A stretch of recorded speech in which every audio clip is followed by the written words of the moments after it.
www.attableek.com, the reviver of Iman.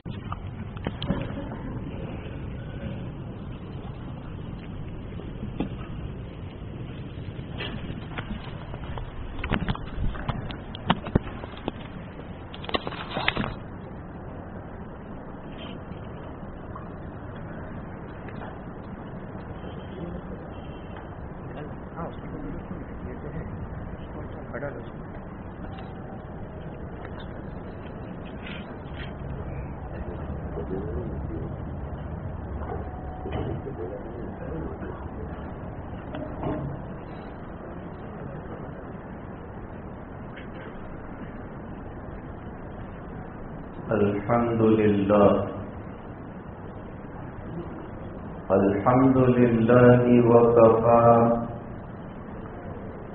وسلام على عباده الذين اصطفى أما بعد أعوذ بالله من الشيطان الرجيم بسم الله الرحمن الرحيم يا أيها الذين آمنوا اتقوا الله حق تقاته ولا تموتن إلا وأنتم مسلمون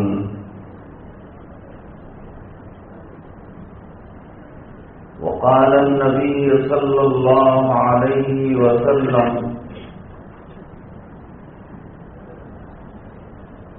إن أعظم النكاح بركة أيسره مؤونة أو كما قال عليه الصلاة والسلام صدق الله وصدق رسوله النبي الأمي الكريم اللهم صل على سيدنا محمد وعلى آل سيدنا محمد وأصحابه وأزواجه وبارك وسلم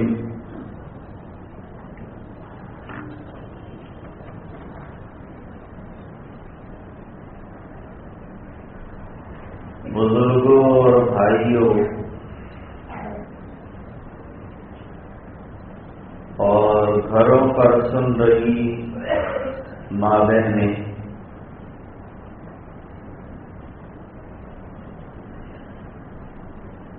اللہ تعالی نے ہمیں ایک مکمل ترین، حسین ترین، جامع ترین اور آسان ترین دین عطا فرمایا ہے۔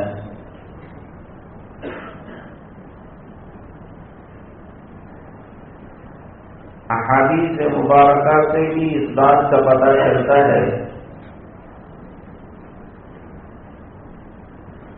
کہ دین بہت آسان ہے۔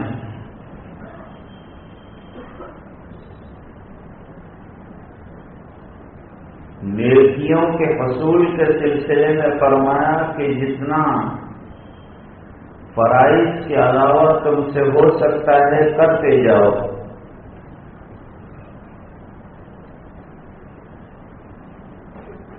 ورنہ اگر شدت اختیار کرو گے تو تم تھک جاؤ گے۔ اللہ تعالیٰ تمہیں دیتے دیتے تھکنے والے نہیں۔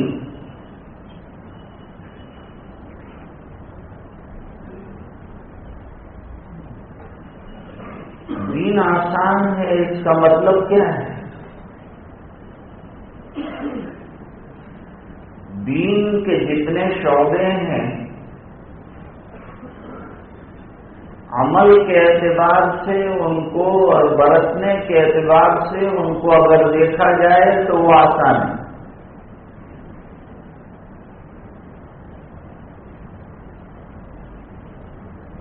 چاہے وہ عبادات ہوں، چاہے وہ معاملات ہوں،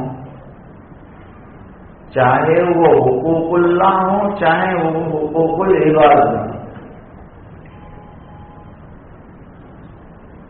سب کو اللہ تعالیٰ نے بہت آسان بنایا ہے۔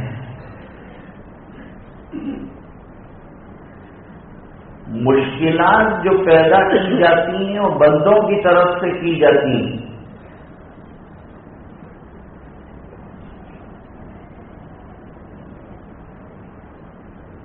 مثال کے طور پر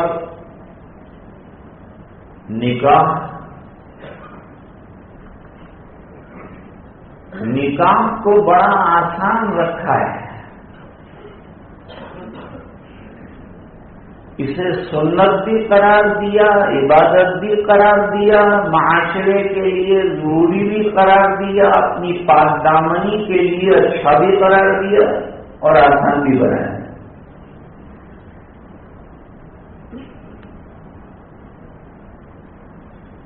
احادیث میں واقعات ملتے ہیں جس سے یہ پتہ چلتا ہے کہ یہ سلسلہ کتنا سہل اور کتنا آسان۔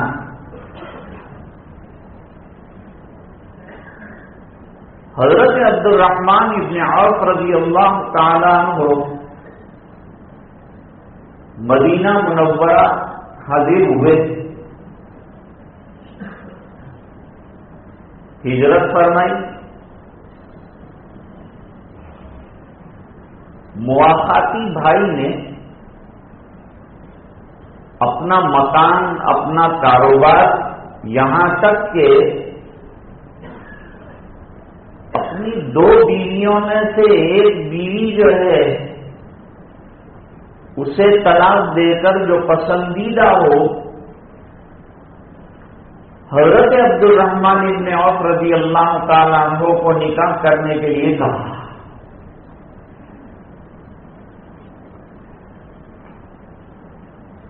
یہ سرکار کے صحبت یافتہ ہیں، صحابہ کرام، اس لیے ان کا درجہ بھی نہایت عالی شان ہے، خیالات بڑے اونچے رکھتے ہیں، بے نیازی بڑی زبردست ہے، فقر و فاقہ کے باوجود کسی کے سامنے ہاتھ نہیں پھیلاتے۔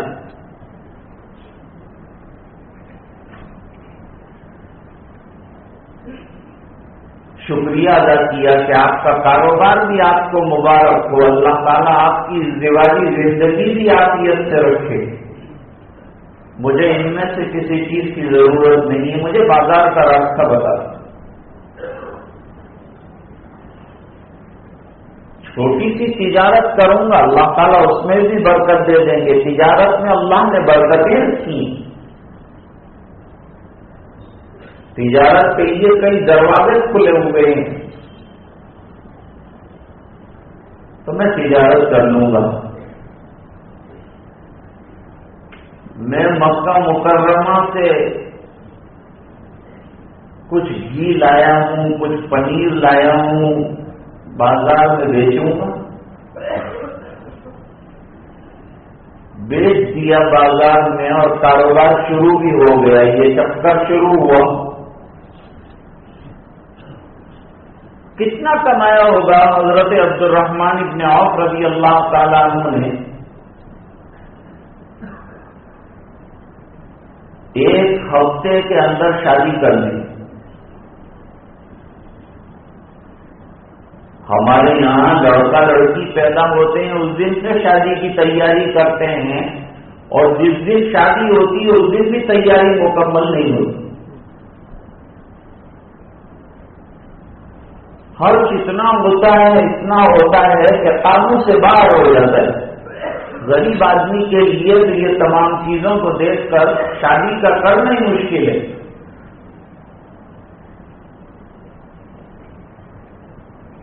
کتنی لڑکیاں بے بیائی اسی وجہ سے ہے کہ جو خرچ کرنا چاہیے شادی میں وہ ماں باپ کے پاس نہیں، یا انہیں نے جو امیدیں باندھ رکھی ہیں اپنے آنے والے داماد کے سلسلے میں وہ پوری نہیں ہوتی تو شادی نہیں کرتے۔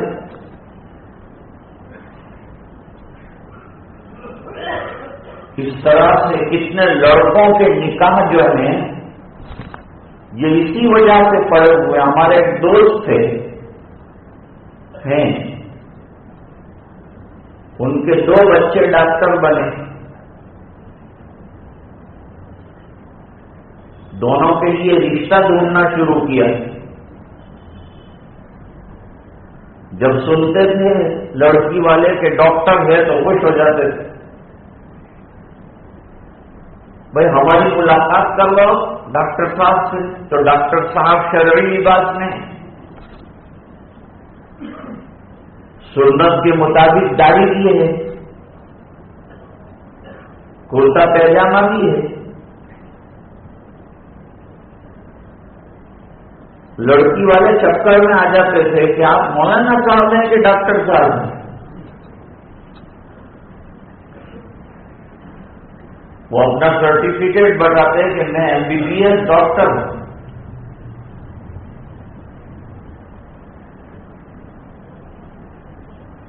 دوسرے دن پھر جو ہے لڑکے کے ابا لڑکی والوں سے پوچھتے تھے کیا خیال ہے آپ کا، سوچ کر جواب دیں گے. یہ جواب ملتا. 32 جگہ پیغام دیا، 32 جگہ سے رد ہو گیا.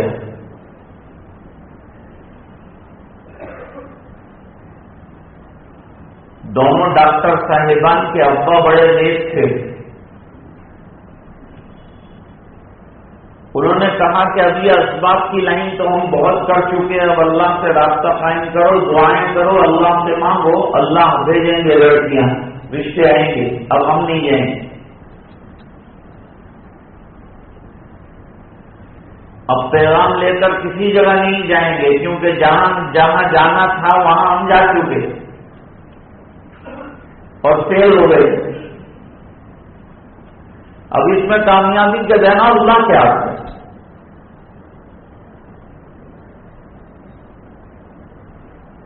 بس اللہ کی ذات پر بھروسہ کر کر بیٹھ گئے. اب ایک ڈاکٹر کے یہاں پیغام جو ملا تو وکیل صاحب کی لڑکی آئی. اب پیغام پر پیغام آتے ہیں اور یہ شرط لگاتے ہیں کہ لڑکی کو پردہ کرنا پڑے گا، نمازوں کی پابندی کرنی پڑے گی، دیندار رہنا پڑے گا، ہمارے گھر کا جو دعوتی نظام ہے اس کے مطابق چلنا پڑے گا. ورنہ سب منظور ہے، ہم جو ہے اپنی لڑکی دینے کے لیے تیار ہیں. دوسرے کے یہاں انسپیکٹر کی لڑکی آئی، ایک وکیل کی لڑکی ہے، ایک انسپیکٹر کی لڑکی، گھر آباد ہے. تو بنیاد دین کو بناؤ، مال کو نہیں. جب نظام میں مال کو بنیاد بنایا جائے گا تو حالات آئیں گے. اور احادیث میں فرمایا کہ ولیمے میں بھی غربا کو اور ضرورت مندوں کو دعوت دو، ایسا نہ ہو کہ مالداروں کو بلایا جائے اور غربا کو نظر انداز کیا جائے. اس کو برا ولیمہ قرار دیے. ان کا برابر خیال رکھو جن کے پیٹ خالی ہیں. حضرت عبد الرحمن بن عوف رضی اللہ تعالیٰ عنہ کا نکاح ہو گیا ہفتے کے اندر. نکاح ہو جانے کے بعد نبی کریم صلی اللہ علیہ وسلم سے ایک نماز میں ملاقات ہوئی. کپڑے پر جو ہے زردی کا اثر تھا. یہ زردی بھی اصل میں تو لڑکی کی لگی ہوئی تھی جو ان کے کپڑے پر ذرا سی لگ گئی تھی. سرکار نے دیکھتے ہی پوچھا کہ نکاح کر لیا تم نے؟ جی اللہ کے رسول میں نے نکاح کر لیا ہے. اب اتنا قریبی تعلق، جس کے ہاتھ پر ایمان قبول کیا، جس کی بنیاد پر ہجرت کی، جس نے مواقعات کرائی، جس کے اتنے احسانات ہیں، ان کو پتا بھی نہیں ہے. اور حضرت عبد الرحمن بن عوف رضی اللہ تعالیٰ عنہ نے نکاح کیا تو سرکار نے برا نہیں. ہمارے یہاں کتنا برا مان جاتے ہیں.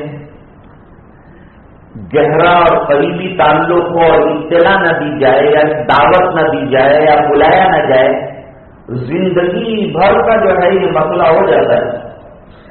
ہر موقع پر جو ہے اس کا تانا دیا جاتا ہے، یاد دلایا جاتا ہے کہ تم نے، اور خود کی یہاں سے دعوت اگر جائے گی تو بھی یاد دلائیں گے کہ آپ نے تو نہیں یاد کیا تھا، لیکن ہم تم کو بھولے نہیں.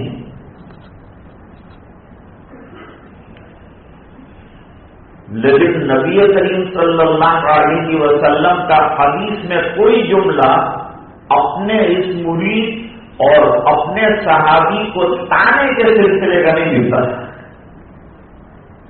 اس سے دو چیزیں سامنے آتی ہیں کہ خود سرکار عمل کر کے بتا رہے ہیں کہ نکاح اس قدر آسان ہے اور اس قدر سہل ہے، جیسے اور عبادات کرتے ہیں اور کسی کو پتہ نہیں چلتا. اگر نکاح کر لیا اور یوں پتہ نہ چلا مجھے تو اس سے کوئی فرق نہیں پڑتا. ہاں، نکاح کی تشہیر ہونی چاہیے، اس کی الگ مصلحت ہے، خاص وجہ ہے کہ بھئی لوگوں کو معلوم ہو جائے کہ یہ لڑکا لڑکی اب ساتھ جو رجا رہے ہیں وہ نکاح شدہ ہیں اور پھر جا رہے ہیں تاکہ کسی کی زبان کان دراز نہ ہو، اور وہ لڑکی کے لیے کوئی دوسرے لوگ جو ہیں غلطی سے پیغام بھی نہ دیں اور لوگوں کے اندر یہ تشہیر اور معلوم ہو جائے کہ یہ دو حضرات اب میاں بیوی ہیں. اتنے حد تک تشہیر کی ضرورت ہے. اور جانتے ہیں نکاح کا بڑا خرچہ کیا ہے؟ نکاح کا بڑا خرچ مہر ہے. سب سے بڑا جو خرچ مانا گیا ہے نکاح کے اندر وہ مہر کا خرچ ہے. اور ہمارے یہاں مہر کے سلسلے میں جو ہے وہ کم سے کم رکھی جاتی ہے اور وہ بھی دینے کی فکر نہیں کی جاتی ہے. وَآتُوا النِّسَاءَ صَدُقَاتِهِنَّ نِحْلًا، قرآن حکیم نے بڑی وضاحت کے ساتھ اس پر روشنی ڈالی ہے کہ لڑکیوں کی جو مہر ہے وہ بڑی خوش اسلوبی کے ساتھ اور خندہ پیشانی کے ساتھ ادا کر دو. نبی کریم صلی اللہ علیہ وسلم نے فرمایا نکاحوں میں بڑی برکت والا اور بڑا بہترین نکاح وہ کم سے کم خرچے والا نکاح ہے. کم خرچے کا مطلب یہ ہے کہ جہاں ضرورت ہے وہاں خرچ کیا جائے. جہاں 10 روپے سے کام چل سکتا ہو وہاں لاکھ روپیہ خرچ کرنا یہ اسراف ہے. اور ان المبذرین کانوا اخوان الشیاطین، فرمایا اسراف کرنے والے، فضول خرچ کرنے والے شیاطین کے بھائی ہیں. اور یہ بات بھی یاد رکھیے کہ خرچے کی مقدار اگر آپ نے کنٹرول نہیں کی تو کروڑوں تک بھی معاملہ پہنچے گا اور اس کے باوجود جو ہے بس نہیں ہوگا اور کسی اس طرح اس کی حد نہیں آئے گی. پہلے گاؤں کے اندر بہت سادہ نکاح ہوتے تھے. 11 بجے کوئی جائے تو اس کو کھانا دستیاب نہیں ہوتا تھا کیونکہ 10 بجے وہ حضرات کھا کر فارغ ہو جاتے تھے اور 11 بجے برتن دھل کر سب فارغ ہو جاتے تھے. اتنی آسانی سے ہو جاتا تھا. شہر کے کچھ لوگ اپنے وقت کے اعتبار سے 3 بجے پہنچے تھے ولیمے کی دعوت میں. گاؤں والوں نے بتایا کہ یہاں تو کھانا کھا کے برتن اپنی جگہ پہنچ گئے اور لوگ اپنے گھر سو کے دوبارہ اڑ بھی گئے. جب تم ولیمہ کھانے آئے ہو فرما بھائی ہمارے یہاں تو شہروں کے اندر یہ رواج ہے. اب ایک گاؤں میں جانا ہوا تو سننے میں آیا کہ 2 کروڑ روپئے اس نے خرچ کیے شادی پر، اور 10,000 آدمیوں کا کھانا اس نے کیا ہے۔ میرے والد صاحب فرماتے تھے 5 قسم کا کھانا آپ کھلا دیں تب بھی لوگ راضی نہیں ہوں گے۔ سرکار کا ولیمہ کیسا؟ ہم لوگ نکاح کو سنت کے عنوان سے کرنا چاہتے ہیں، لیکن ہمارا خرچہ کروڑوں کے اوپر جاتا ہے، لاکھوں کے اوپر جاتا ہے۔ یہ شادی اور یہ نکاح کو اگر غریب دیکھے گا تو وہ نکاح کرے گا ہی نہیں کہ میرے پاس تو اتنی رقم ہی نہیں ہے، میں کروں شادی تو کیسے کروں؟ اور اگر کرے گا تو قرضے سے کرے گا، اور قرضہ چھوٹتا نہیں ہے تو سودی قرضہ لیتا ہے جو گناہ در گناہ اور مبتلا ہوتا ہی جاتا ہے۔ سودی نظام ختم ہونے کی چیز نہیں ہے، بلکہ نبی کریم صلی اللہ علیہ وسلم کے ولیمے میں دسترخوان کے اوپر چند کھجوریں، پنیر اور گھی ملایا گیا اور چند لقمے سب نے کھا لیے، فرمائیے ہمارا ولیمہ۔ بہت بڑا ولیمہ کر دیا نبی کریم صلی اللہ علیہ وسلم نے، تو 1 بکری ذبح کی اور 200 روٹی حضرت زینب رضی اللہ تعالی عنہ کے نکاح کے موقع پر کھلائی گئی۔ اور کبھی تو ایسا ہوا کہ ولیمے کے نام پر صرف دودھ کا ایک پیالہ رہا۔ میں کہنا یہ چاہتا ہوں کہ نکاح کو تکلفات سے دور کر دو، اس کو آسان بنا دو۔ جتنا نکاح کو خرچوں کے اعتبار سے آسان بنا دیں گے، انشاءاللہ زندگیوں میں بھی برکت ہوگی، اسراف نہ ہونے کی وجہ سے مال بھی بچے گا اور اس میں بھی برکت ہوگی، اور سنتوں کا اصلی ثواب بھی ملے گا، اور حدیث میں برکتوں کی دعا پہلے سے دی گئی ہے اسے نکاح کرنے والوں کے لیے۔ دوسرا واقعہ حدیث شریف میں ہے، حضرت جابر رضی اللہ تعالیٰ عنہ جلیل القدر صحابی ہیں اور نوخیز ہیں۔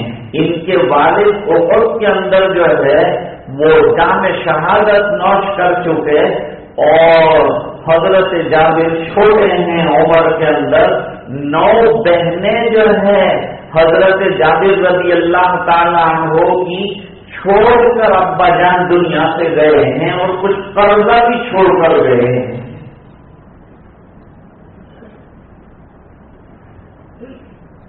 ایک غزوے کے موقع پر حضرت جابر رضی اللہ تعالیٰ عنہ موجود تھے۔ غزوہ ختم ہو گیا، غزوہ ختم ہونے کے بعد اعلان ہوا کہ جو جانا چاہتا ہو گھر وہ اجازت لے کر جا سکتا ہے۔ تو حضرت جابر رضی اللہ تعالیٰ عنہ حاضر خدمت ہوئے، نبی کریم صلی اللہ علیہ وسلم سے اجازت طلب فرمائی، عرض کیا کہ سرکار میں ذرا جلدی گھر جانا چاہتا ہوں۔ وجہ پوچھی، کیا وجہ ہے، کیوں جلدی جانا چاہتے ہو جابر؟ فرمایا سرکار میں نے ابھی نئی شادی کی ہے اور ہم نے ذرا جلدی گھر چلا جانا چاہتا۔ اچھا تم نے شادی کر لی؟ جی حضور۔ تو سرکار نے یہ نہیں کہا کہ تم نے شادی کی تو مجھے بتایا نہیں، مجھے اطلاع نہیں دی، خبر بھی نہیں کی مجھے اور شادی کر لی؟ اس کے بجائے نبی کریم صلی اللہ علیہ وسلم نے یہ پوچھا کہ تو کم عمر ہے تو نے کسی کنواری سے شادی کی یا شوہر دیدہ سے؟ جواب دیا کہ سرکار میں نے شوہر دیدہ سے شادی کی۔ کہا بیٹا کنواری سے کرتا تو تجھے ملاحبت کا موقع نہیں تھا، ایسا کیوں نہیں کیا تم نے؟ کم سن ہونے کے باوجود حضرت جابر رضی اللہ تعالیٰ عنہ کا جواب کیا؟ سرکار میرے گھر پر ابا جان شہید ہوئے تو 6 بہنیں موجود ہیں، 3 کا نکاح ہو گیا،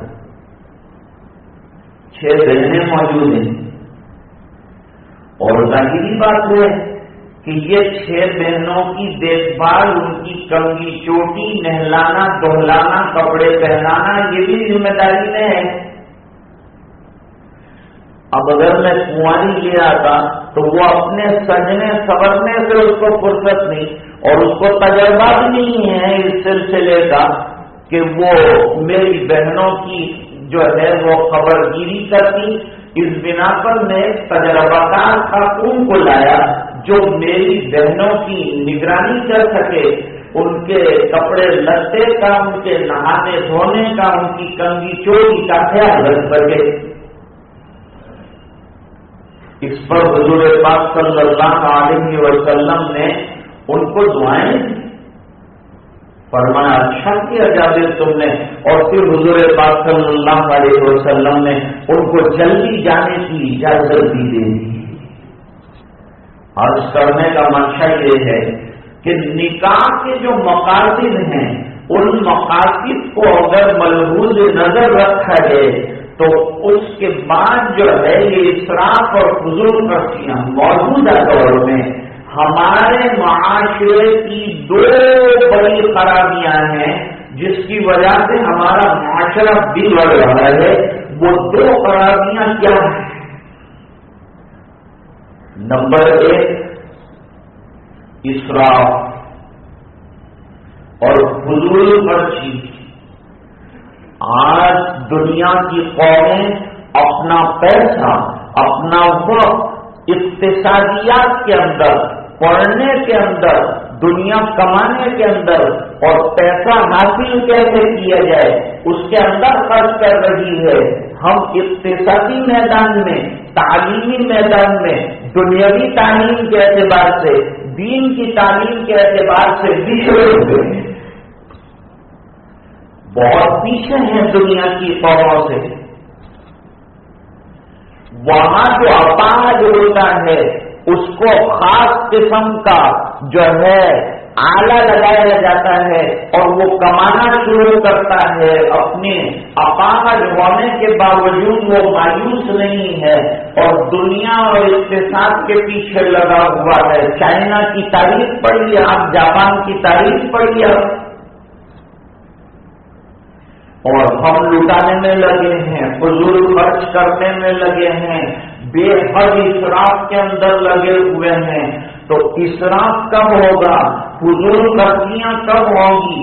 جب رسموں کا پیٹ بھرنا شروع کریں گے تو فضولیات اور اسراف آئے گا۔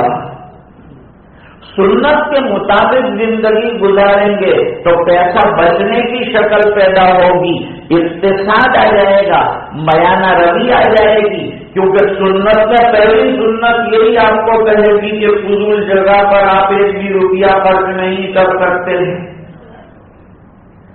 مال اللہ کی نعمت ہے اور محنت سے کمایا جاتا ہے، اور جب کماتے محنت سے ہیں تو خرچ کہاں کر رہے ہیں اس کا بھی ذرا خیال رکھیے۔